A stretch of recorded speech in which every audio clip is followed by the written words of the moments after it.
it's always this interesting perception that whether you're in the US or outside the US, that LA is this glamorous city, nice, beautiful. And I mean, don't get me wrong, there are It many is. beautiful It is, yeah. parts of it, Yeah. but then you go few miles in the wrong direction and you Right. just end up in, you know, It's a very big class issue, unfortunately. You know, like it's supposed to be the city that really adds towards, you know, all these financial aids and assistance and a lot of taxes to help people in need, but in reality, they're not getting the help they need. And it just keeps creating a problem that's existing on the West Coast. I'm not an expert on it, so I can't really like deep dive into the politics and the economic issues there, but it's very visible as a person who has moved there recently. Like it's very visible and frustrating. and I'm sure like you don't need to be a political expert or a expert in social issues to see that, oh, well, there's clearly a lot of homeless people here, or things are really expensive, or if I want to buy property or if I want to rent here, it's just so astronomically high relative to maybe other parts. And of course, Chicago is kind of expensive, but Yeah. probably not LA expensive, and definitely Yeah. not Nashville expensive. Yeah, I really always was surprised. I used to own a home in Memphis. My mortgage was $1,200 a month, Wow. right? And it was a beautiful 5-bedroom home, and it was in a really nice area in Memphis. And now I live in Los Angeles, and I pay about $2,500, like, Wow. and it's a studio. In Chicago, for $2,500, I could get a good, nice 1-bedroom apartment, even downtown. In LA, that's not really possible.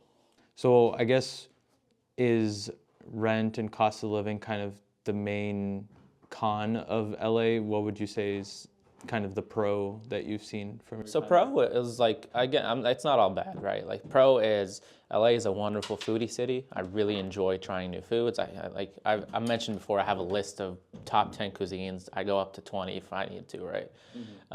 So it's good in that area, right? There's a lot of diversity. There's a lot of Asian communities in that area as well, which brings a lot of culture to that area. The weather's always nice. And then the downsides are the traffic, expensive, you know, food, groceries, gas, traffic, all of the above, right? It's just bad. And I think those inflated prices are meant to drive people away from that area.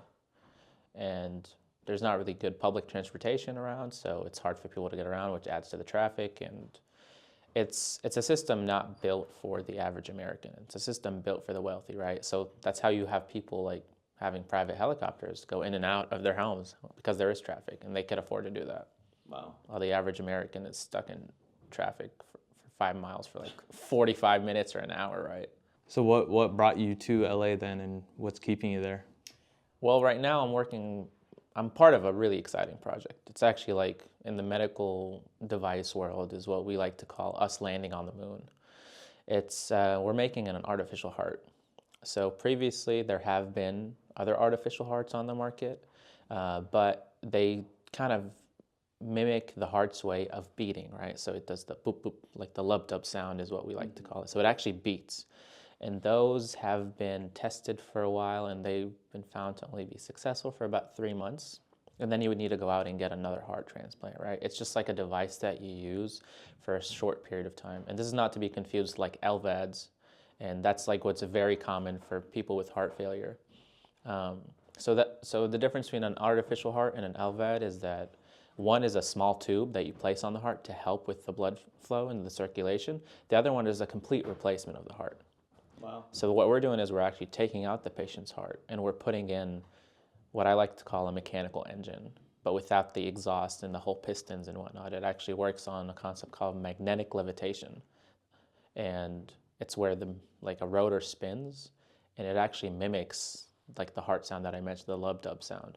Wow. And you're able to control how fast it goes. You're able to control if you're doing an exercise, if you're able to, like, if you're sleeping, it slows down, whatever.